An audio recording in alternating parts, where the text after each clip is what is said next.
श्रीमद् भगवद गीता अध्याय 2 गीता का सार। श्लोक 46। यावान अर्थ उद्पाने सर्वतः समप्लूत उदके तावान सर्वेषु वेदेषु ब्राह्मणस्य विजानतः। एक छोटे से कूप का साड़ा काढ़े एक विशाल जलाशय से तुरंत पूरा हो जाता है। इसी प्रकार वेदों के आंतरिक तात्पर्य जानने वाले को उनके सारे प्रयोजन सिद्ध हो जाते हैं। जल से सर्वथा परिपूर्ण स्वच्छ निर्मल महान सरोवर के प्राप्त होने पर मनुष्य को छोटे छोटे जलाशयों की कुछ भी आवश्यकता नहीं रहती। कारण कि छोटे से जलाशय में अगर हाथ पैर धोए जाएं तो उसमें मिट्टी घुल जाने से वह जल स्नान के लायक नहीं रहता, और अगर उसमें स्नान किया जाए तो वह जल कपड़े धोने के लायक नहीं रहता, और यदि उसमें कपड़े धोए जाएं तो वह जल पीने के लायक नहीं रहता। परंतु महान सरोवर के मिलने पर उसमें सब कुछ करने पर भी उसमें कुछ भी फर्क नहीं पड़ता, अर्थात उसकी स्वच्छता निर्मलता पवित्रता वैसी की वैसी ही बनी रहती है। ऐसे ही जो महापुरुष परमात्म तत्व को प्राप्त हो गए हैं उनके लिए वेदों में कहे हुए यज्ञ दान तप तीर्थ व्रत आदि जितने भी पुण्यकारी कार्य हैं उन सब से उनका कोई मतलब नहीं रहता, अर्थात वे पुण्यकारी कार्य उनके लिए छोटे छोटे जलाशयों की तरह हो जाते हैं। ऐसा ही दृष्टांत आगे 17वें श्लोक में दिया है कि वह ज्ञानी महात्मा समुद्र की तरह गंभीर होता है। उसके सामने कितने ही भोग आ जाएं पर वे उसमें कुछ भी विकृति पैदा नहीं कर सकते। जो परमात्म तत्व को जानने वाला है और वेदों तथा शास्त्रों के तत्व को भी जानने वाला है उस महापुरुष को यहाँ ब्राह्मणस्य विजानतः पदों से कहा गया है। तावान कहने का तात्पर्य है कि परमात्म तत्व की प्राप्ति होने पर वह तीनों गुणों से रहित हो जाता है, वह निर्द्वंद हो जाता है, अर्थात उसमें राग द्वेष आदि नहीं रहते। वह नित्य तत्वों में स्थित हो जाता है, वह निर्योग क्षेम हो जाता है, अर्थात कोई वस्तु मिल जाए और मिली हुई वस्तु की रक्षा होती रहे ऐसा उसमें भाव भी नहीं होता। वह सदा ही परमात्म परायण रहता है। सांसारिक भोगों का अंत नहीं है, अनंत ब्रह्मांड है और उनमें अनंत तरह के भोग हैं, परंतु उनका त्याग कर दें उनसे असंग हो जाएं तो उनका अंत आ जाता है। ऐसे ही कामनाएं भी अनंत होती है, परंतु उनका त्याग कर दें निष्काम हो जाएं तो उनका अंत आ जाता है। भगवान ने 39वें श्लोक में जिस समबुद्धि समता को सुनने के लिए अर्जुन को आज्ञा दी थी, अब आगे के श्लोकों में उसकी प्राप्ति के लिए कर्म करने की आज्ञा देते हैं। श्लोक 47। कर्मणि एव अधिकारः ते मा फलेषु कदाचन मा कर्म फल हेतु भूः मा ते संग अस्तु अकर्मणि। तुम्हें अपना कर्म करने का अधिकार है, किंतु कर्म के फलों के तुम अधिकारी नहीं हो। तुम न तो कभी अपने आप को अपने कर्मों के फलों का कारण मानो, न ही कर्म न करने में कभी आसक्त हो। कर्मण्येवाधिकारस्ते, प्राप्त कर्तव्य कर्म का पालन करने में ही तेरा अधिकार है, इसमें तू स्वतंत्र है। कारण कि मनुष्य कर्म योनि है, मनुष्य के सिवाय दूसरी कोई भी योनि नया कर्म करने के लिए नहीं है। पशु पक्षी आदि जंगम और वृक्ष लता आदि अस्थावर प्राणी नया कर्म नहीं कर सकते।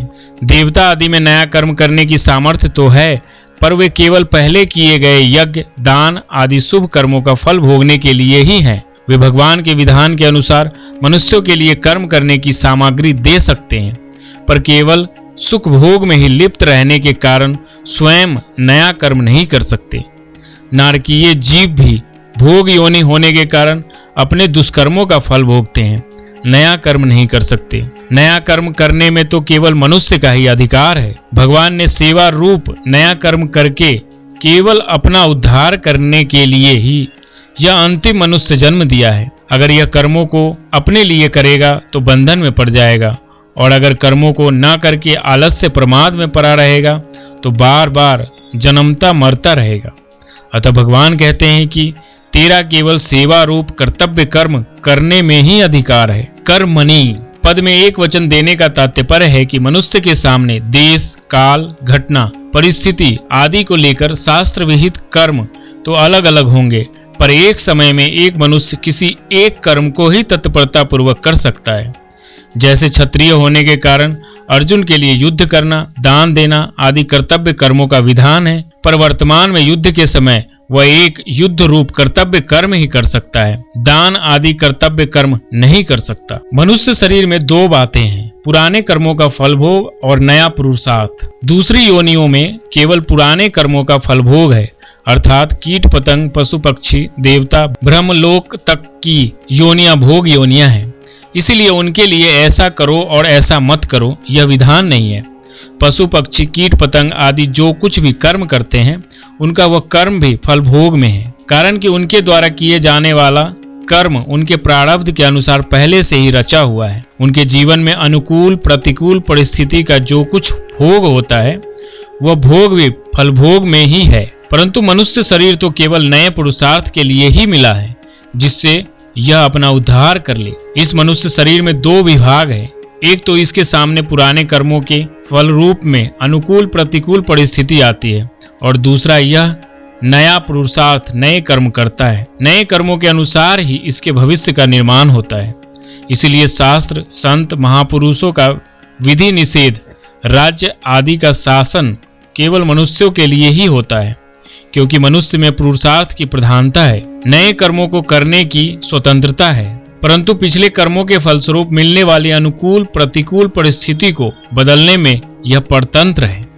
तात्पर्य है कि मनुष्य कर्म करने में स्वतंत्र है और फल प्राप्ति में परतंत्र है, परंतु अनुकूल प्रतिकूल रूप से प्राप्त परिस्थिति का सदुपयोग करके मनुष्य उसको अपने उद्धार की साधन सामग्री बना सकता है, क्योंकि यह मनुष्य शरीर अपने उद्धार के लिए ही मिला है। इसीलिए इसमें नया पुरुषार्थ भी उद्धार के लिए ही है, और पुराने कर्मों के फल रूप से प्राप्त परिस्थिति भी उद्धार के लिए ही है। इसमें एक विशेष समझने की बात है कि इस मनुष्य जीवन में प्रारब्ध के अनुसार जो भी शुभ या अशुभ परिस्थिति आती है, उस परिस्थिति को मनुष्य सुखदायी या दुखदायी तो मान सकता है, पर वास्तव में देखा जाए तो उस परिस्थिति से सुखी या दुखी होना कर्मों का फल नहीं है, प्रत्युत मूर्खता का फल है। कारण की परिस्थिति तो बाहर से बनती है और सुखी दुखी होता है यह स्वयं। उस परिस्थिति के साथ तादात्म्य करके ही यह सुख दुख का भोक्ता बनता है। अगर मनुष्य उस परिस्थिति के साथ तादात्म्य न करके उसका सदुपयोग करे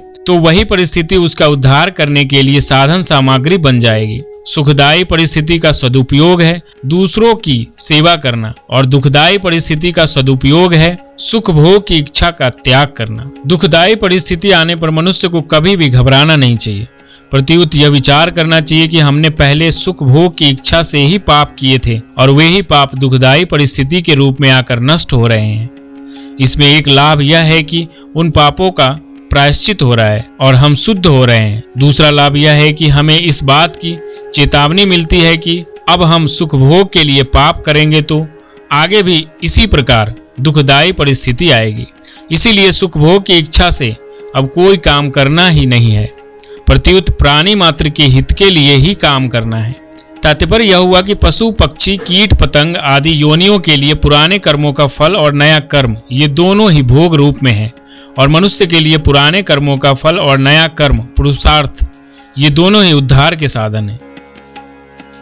मां फलेषु कदाचन, फल में तेरा किंचित मात्र भी अधिकार नहीं है, अर्थात फल की प्राप्ति में तेरी स्वतंत्रता नहीं है, क्योंकि फल का विधान तो मेरे अधीन है। अतः फल की इच्छा न कर कर कर्तव्य कर्म कर। अगर तू फल की इच्छा रखकर कर्म करेगा तो तू बंध जाएगा। फले सक्तो निबध्यते, जितने भी कर्म होते हैं वे सभी प्राकृतिक पदार्थों और व्यक्तियों के संगठन से ही होते हैं। पदार्थों और व्यक्तियों के संगठन के बिना स्वयं कर्म कर ही नहीं सकता।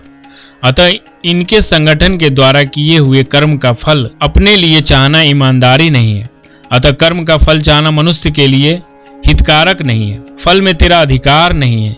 इससे यह बात सिद्ध हो जाती है कि फल के साथ संबंध जोड़ने में अथवा न जोड़ने में मात्र मनुष्य स्वतंत्र है, सबल है। इसमें वे पराधीन और निर्बल नहीं है। फलेषु पद में बहुवचन देने का तात्पर्य है कि मनुष्य कर्म तो एक करता है पर उस कर्म के फल अनेक चाहता है। जैसे मैं अमुक कर्म कर रहा हूँ तो इससे मेरे को पुण्य हो जाए, संसार में मेरी कीर्ति हो जाए, लोग मेरे को अच्छा समझे, मेरा आदर सत्कार करे, मेरे को इतना धन प्राप्त हो जाए आदि आदि। निष्काम होने के उपाय। पहला, कामना पैदा होने से अभाव होता है, कामना की पूर्ति होने से परतंत्रता और पूर्ति न होने से दुख होता है, तथा कामना पूर्ति का सुख लेने से नई कामना की उत्पत्ति होती है, और सकाम भाव पूर्वक नए नए कर्म करने की रुचि बढ़ती चली जाती है। ऐसा ठीक ठीक समझ लेने से निष्कामता स्वतः आ जाती है। दूसरा, कर्म नित्य नहीं है क्योंकि उनका आरंभ और अंत होता है, तथा उन कर्मों का फल भी नित्य नहीं है क्योंकि उनका भी संयोग और वियोग होता है, परंतु स्वयं नित्य है। अनित्य कर्म और कर्म फल से नित्य स्वरूप को कोई लाभ नहीं होता है। ऐसा ठीक समझ लेने से निष्कामता आ जाती है। निष्काम होने से संसार का संबंध छूट जाता है और परमात्म तत्व की प्राप्ति हो जाती है। कर्मों में निष्काम होने के लिए साधक में तेजी का विवेक भी होना चाहिए और सेवा भाव भी होना चाहिए, क्योंकि इन दोनों के होने से ही कर्मयोग ठीक तरह से आचरण में आएगा। नहीं तो कर्म हो जाएंगे पर योग नहीं होगा। तात्पर्य है कि अपने सुख आराम का त्याग करने में तो विवेक की प्रधानता होनी चाहिए और दूसरों को सुख आराम पहुंचाने में सेवा भाव की प्रधानता होनी चाहिए। माँ कर्म फल हेतुर भुवः, तू कर्म फल का हेतु भी मत बन। तात्पर्य है कि शरीर, इंद्रिया, मन, बुद्धि आदि कर्म सामग्री के साथ अपनी किंचित मात्र भी ममता नहीं रखनी चाहिए, क्योंकि इनमें ममता होने से मनुष्य कर्म फल का हेतु बन जाता है। आगे 5वें अध्याय के 11वें श्लोक में भी भगवान ने शरीर, मन, बुद्धि और इंद्रियों के साथ कैवल्य पद देकर बताया है कि शरीर आदि के साथ किंचित मात्र भी ममता नहीं होनी चाहिए। शुभ क्रियाओं में फल की इच्छा न होने पर भी मेरे द्वारा किसी का उपकार हो गया, किसी का हित हो गया, किसी को सुख पहुंचा, ऐसा भाव हो जाता है तो यह कर्म फल का हेतु बनना है। कारण कि ऐसा भाव होने से शुभ कर्म के साथ और मन, बुद्धि, इंद्रियों आदि के साथ संबंध हो जाता है, जो कि असत का संग है। वास्तव में अंतःकरण, बहिकरण और क्रियाओं के साथ हमारा कोई संबंध नहीं है। इनका संबंध समष्टि संसार के साथ है। जैसे दूसरे किसी व्यक्ति के द्वारा दूसरे किसी का हित होता है तो उसमें हम अपना संबंध नहीं मानते, उसमें अपने को निमित्त नहीं मानते। ऐसे ही अपने कहलाने वाले शरीर आदि से किसी का हित हो जाए तो उसमें अपने को निमित्त न माने। जब अपने को किसी भी क्रिया में निमित्त हेतु नहीं मानेंगे तो कर्म फल का हेतु भी नहीं बनेंगे। कर्म न करने में भी तेरी आसक्ति नहीं होनी चाहिए, कारण कि कर्म न करने में आसक्ति होने से आलस्य, प्रमाद आदि होंगे। कर्म फल में आसक्ति रहने से जैसा बंधन होता है वैसा ही बंधन कर्म न करने में आलस्य, प्रमाद आदि होने से होता है, क्योंकि आलस्य प्रमाद का भी एक भोग होता है, अर्थात उनका भी एक सुख होता है जो तमोगुण है और जिसका फल अधोगति होता है। तात्पर्य यह हुआ कि राग आसक्ति कहीं भी होगी तो वह बांधने वाली हो ही जाएगी।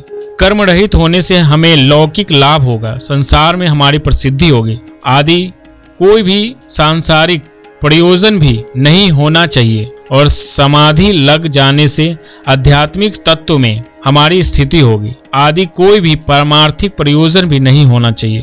तात्पर्य है कि कर्म न करने से सांसारिक और पारमार्थिक उन्नति होगी।